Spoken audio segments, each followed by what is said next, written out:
Why my bad bitches I'm pretty than a motherfucker. Hoes be looking okay. She think that she fucking with me. Is this bitch okay? Hello, Male Mafia. Welcome back to my channel. Today we are doing a Q&A video. I have seen so many questions on previous videos that need to be answered, and I cannot always answer back to the comments. So I'm going to make a video answering all of your questions. If you're new here, my name is Mel, and I am a stay-at-home mom to two beautiful girls. One of them is autistic, and the other one is atypical. I guess that's what we would call it. So we're gonna start off with the first question. Do you want more kids? If so, how many? Yes. The answer to that is yes. I do want more kids. I was thinking maybe about 10 kids, but you know, once you start having more kids, you don't know if you're going to be eventually outnumbered, you know? So it's like you never know how many kids you want until you finally have your third kid or your fourth kid or your fifth kid or your sixth kid. So I don't think there's like a set number on how many kids I want to have, but I can say I do want more kids. I love children. I was told previously that I was unable to have children. I have polycystic ovarian syndrome, so that makes me insulin resistant, meaning I do not have a period every month. So if I don't have a period, I don't ovulate, and ovulation and pregnancy basically goes hand in hand. So you have to ovulate to get pregnant. So I want to reproduce as many babies as I can care for.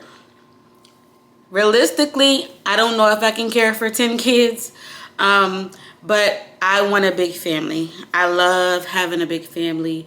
My father, he was one of 5 children, and they always did family functions, and my great-grandmother had a lot of kids. A lot of the older people in my family on my dad's side have a lot of kids. So we did a lot of family stuff growing up, and I want the same for my kids. I like family stuff, family traditions, coming home for Sunday dinner, all crashing at my house, at mom's house when you get older and move out on the holidays, bringing the kids over, planning family vacations. I love family. I'm very family oriented. So yes, I do want to have more kids, and I know that was a long answer. All right, so next question. Do you and your BF have autism as well? If you did not know, we are now married, and we have not been genetically tested, but we are not autistic. I don't know if he has been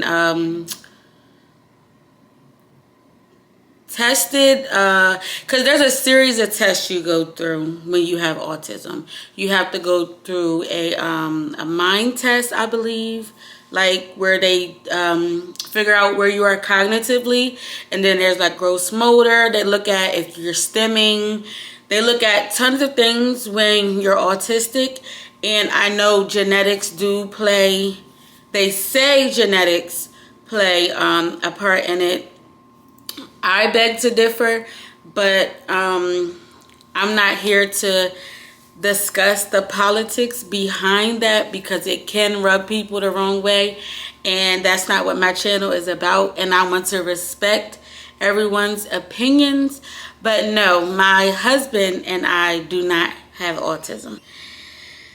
Do you want to get out of Section 8 one day? The answer to that is yes. Section 8 was never a goal for me. This was the first place that I could get on my own. We got this, and we moved here in 2022. Before 2022, I was living with my mother, and I had kids. But as you guys know, in the height of the pandemic, if you have kids, daycares and schools were closed. Jobs were closed too.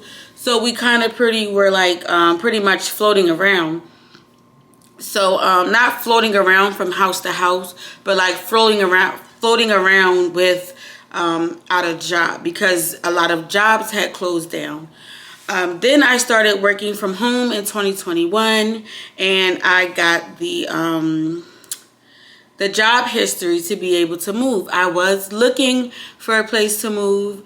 However, I was contacted by this company who I had filed an application with a long time ago, and they reached out to me and it was like, we have placement for you, XYZ. So I am not on Section 8. I do not have a Section 8 voucher.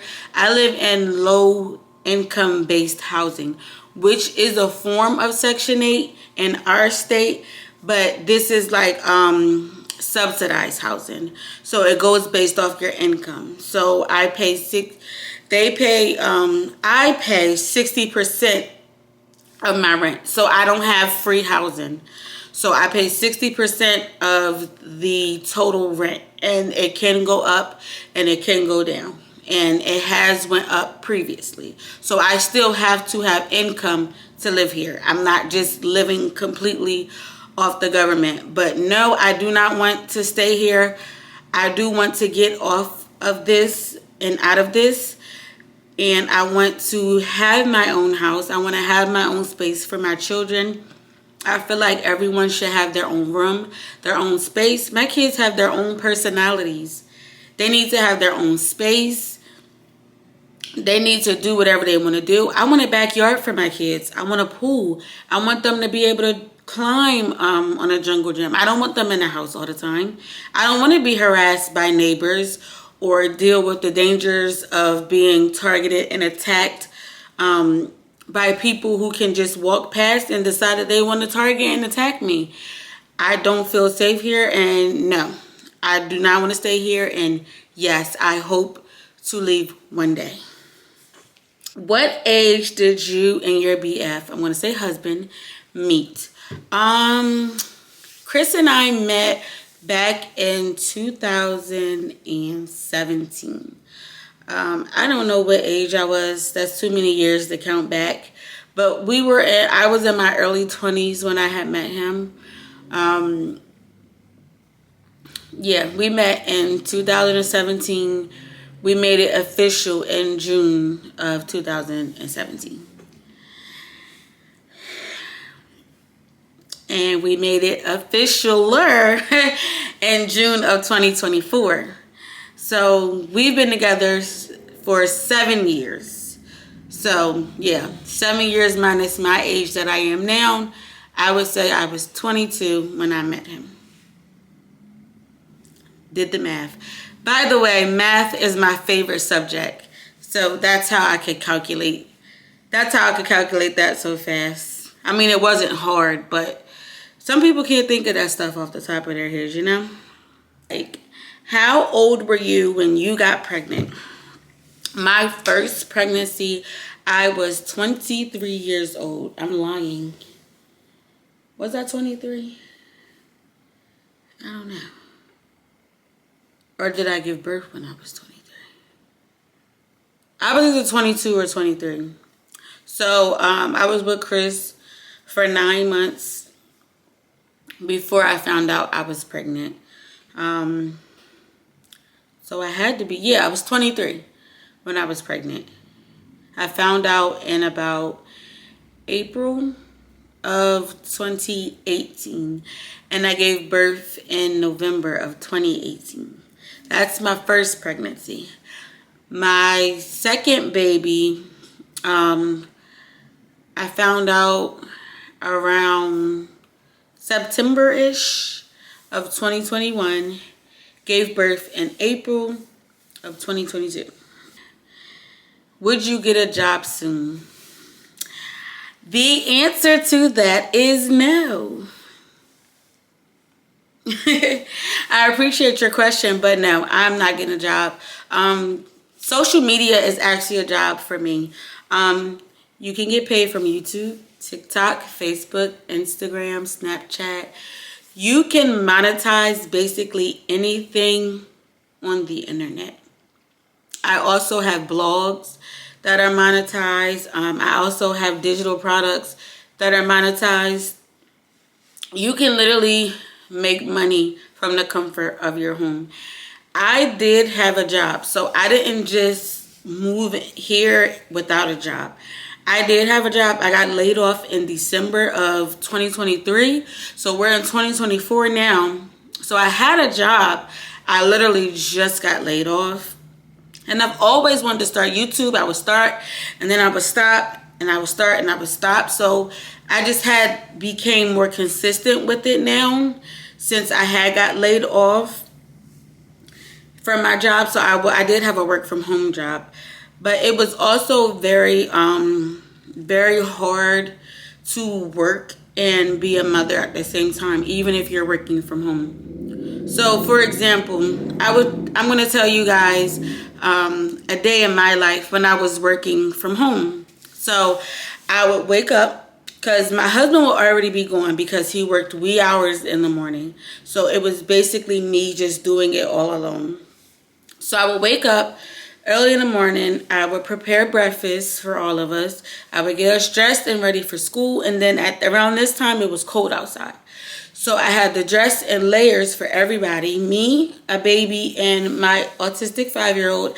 I had to pack lunch. I had to make sure all paperwork was filled out. And I also had to be clocked in to work at 8 o'clock in the morning. So it was a lot of stuff that I had to do before 8. And it took like 15 minutes to just start my computer up. So I'm literally running around in the morning, and then I'm having meltdowns here, and then I'm trying to feed them, and I'm trying to do this and make sure everything is like tip top in shape. Don't forget anything, because if it's one thing that's out of sync with kids with autism, it sets their whole day off. So I had to do that. Then I had to come back home, and then I had to keep the house clean. I had to still take care of my other baby, and I had to work, be harassed at work.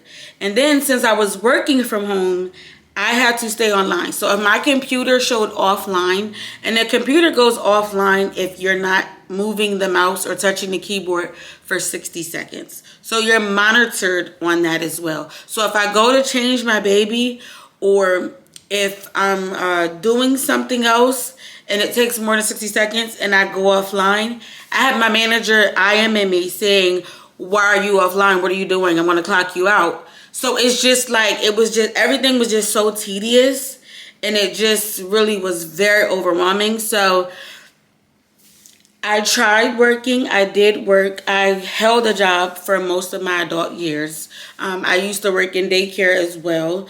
So this isn't just something that I'm doing that I'm just living off of the government. I'm just doing it now. I was receiving unemployment after being laid off from that job. But right now I cannot work because of my daughter's disability. So my daughter, she's autistic. She can only go to public school. And I cannot send her to daycare because daycare teachers, they hire anybody, and they aren't equipped to handle children with special needs. My daughter has been through 6 daycares, and she was mistreated at every single daycare except for one before I just said I'm done with daycare. I saw the mistreatment with my own eyes. And then on top of that, the school district is always off school. There's always a day that they have out of school. So how am I supposed to balance work and my child at the same time if I have to constantly call out? And they get Christmas break for 2 weeks.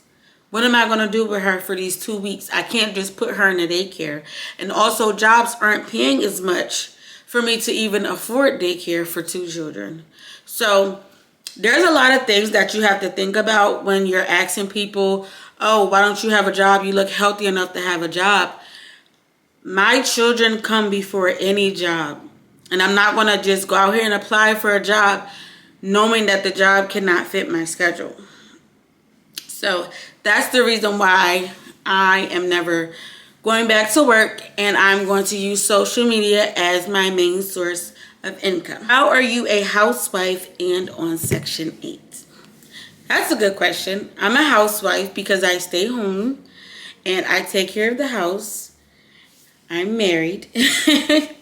And I'm not on Section 8, but I'm on subsidized income-based housing. So that's kind of how that works. How much is your rent? Are you willing to pay it? Because if you're not going to pay it, then I'm not telling you. You got to tell me if you're going to pay it. Then I tell you how much it is. Listen, I even show you the lease to show you how much it is. Okay? All right. Why do you allow your kids to write on the walls and break the blinds? I do not allow my kids to do this stuff. We have to understand as a society that yelling at our kids for doing kid stuff does not stop a behavior. This is typical kid stuff. This is stuff that kids do. They break the blinds, they write on the walls. Do I tell them stop? Do I redirect them? Yes. Are they going to keep doing it? Yes. I'm not just allowing my kids to destroy the house. I know this is not my property, but before we moved in here, there was crayon markings on the wall and they just painted over it. So if they're not making it a big deal, I'm not making it a big deal. I do wipe the walls down, but the type of paint they use is not gloss paint. So it's not easy to get the crayon marks out of the walls. And also my 5-year-old likes to color. So I allow her to color. And sometimes her sister comes over and she'll sneak a crayon or a marker and she'll go run straight to the wall. They have dozens of coloring books. They have so much stuff to color on. And we also buy them the magic ink markers where it can only write on that paper, but they always end up losing it. Like, I am a parent that do try. It's like just because I don't say something doesn't mean that it's not happening. So like I do discipline my kids, and I'm very, how can I put this? I'm not lenient, but I'm not going to holler and scream at them, especially because, one, my oldest is autistic. And two, my 2-year-old is just, she's still a baby. Like, I still have babies. And a lot of people look at kids like they're not human, that they're animals, and you're just supposed to obey your parents and do this and do that. And yes, ma'am, no, ma'am, yes, sir, no, sir. They're still humans. They still have feelings. So I still have to talk to them like they are human. If they do something that kids do, I'm not going to hit them. That's what they did to slaves. Why are we treating our children like slaves? I don't beat my children. I'm not going to beat them because they did something that kids do. I'm going to take the crayons if I tell you to stop and you're not doing it, or if I tell you to write in your book instead of on the wall and you still want to write on the wall. Okay, well, crayon time is over and we could try this again tomorrow. And they fall out and they get over it in 5 minutes and they find something else to do. It's not lazy parenting. It's not gentle parenting. It's just boundaries. They're not going to learn it after one time to stop doing something. I've been telling my 2-year-old to stop messing in the blinds for months. And she's still doing it. I don't know what size these blinds are. I'm going to try to figure out. But the apartment complex did say they will replace them. That was a year ago. They haven't replaced them yet. I am going to work on trying to get some new blinds though. And I have been wiping down the walls. If you guys see my cleaning videos, then you know I'll be wiping down the walls. But yeah, like that's like my parenting style was very different. I just treat my children as if they're humans, like if I want to be treated. So I'm not going to beat them or smack their hand or scream at them and just create more of a traumatic situation because they're writing on the wall. Like the wall is the wall can be cleaned. Like, material things can always be replaced. But your child's feelings and how you treat them, they're always going to remember that. And they're going to feel that way deep down in their heart and their soul. They're going to remember how many times you mistreated them. Especially if it outweighs the amount of times that you treat them right. So you guys have to think about that stuff when you're trying to give people this parenting advice, because that's the way I parent my children. And this will be the last question. This is question number 10. All right. You have iPads, laptops, AirPods, and gaming systems. It doesn't seem much of a struggle. You're right. It's not a struggle. I never said I was struggling. When did I tell you I was struggling? Just because I said I lived on Section 8 doesn't mean I was struggling. And that stuff I got was years ago. My husband had got a settlement from his job. And he brought me an iPhone 12. And that was when it first came out. Think of when the iPhone 12 came out. We are on the iPhone 15 now. That was about 3 series ago, I believe. If there wasn't anything in between that. You have the 13, the 14, and the 15. I'm still on a 12. I had the X before that. Then I had the 6 or 7. I don't know. But I'm not... if my phone... Like, the screen is broke right now. I don't... I'm not big on having new electronics. And I live with inside my means. The laptop I have was given to me by my husband long time ago, about 4 years ago, 4 to 5 years ago. And the laptop he has now, he went to school. He took a college course and they let him have it when he finished the course. The gaming system, he bought that before we had kids. That's an Xbox One. It's not a PS5 or any of that. We bought a new TV and we got it on sale. Our old TV was put in a kid's room because the sound on it was, not the sound, the lighting on the TV was dim. So the kids don't really watch the TV in their room, so we just use it for nighttime, for water sounds. But the TV that was in the kids' room at first, it was free. His coworker had gave it to him. So now we took the TV from out here and put it in there, and we brought a new TV for out here, and we got it on sale for $150. And I used tax money to get that. So yeah, and the AirPods, I got them like, I want to say back when the pandemic first started, and I believe I used unemployment money to get that. So yeah, like, you can see fancy things, but we live within inside our means. I'm not a flashy person. We still shop at Walmart for clothes. We shop on Shein for clothes. The only time I shop on Fashion Nova is if I'm going to an event. I'm not a rich person. I don't have millions or thousands. My husband doesn't either. I didn't come from that type of lifestyle either. But yeah, that's the stuff that we got. Like, this is literally the iPhone 12. You could tell by the camera on the back. And the camera's even cracked. Like, if it still works. It still calls, text. I can get on social media.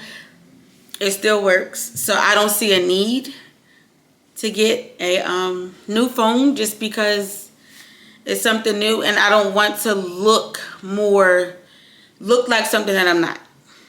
So, like I said, I'm not a flashy person.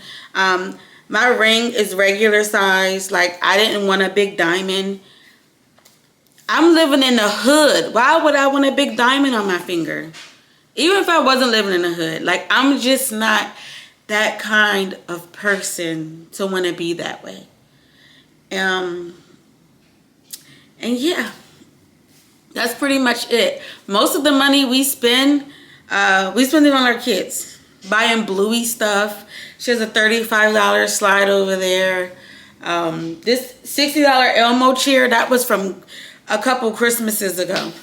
And a lot of their stuff their grandparents buy. Like if you watch my other videos, you'll see that my parents and his mom did most of our kids' back to school and fall clothing. Yeah, I'm not that kind of person. But I thank everyone for the questions. I hope everyone has the answers that they were looking for. If you want to know more about me, you can ask them down in the comments below. I will make a part 2 to this video if I get more questions. I need at least 10 questions that are not the same questions that was asked here. And I will make a part 2 to this video. I'm running out of breath and my lips are getting dry. I thank everyone for watching. We finally got to 1,000 subscribers. Thank you so much to everyone, all my loyal supporters. I see you always in the comments. I get the same people in my comments, and I just feel like I have a special connection with them. And I just want to thank everybody, all my viewers, even if you don't even comment and you just view the video or you like it, I still appreciate you. Please don't stop supporting because I love support. Make sure you like, comment, share, subscribe, turn on your post notifications, and I will see you on our next video. Bye, Mel Mafia. Well, my bad bitch. I'm pretty than a motherfucker. Hoes be looking okay. Yeah. She fucking with me. Is this bitch okay?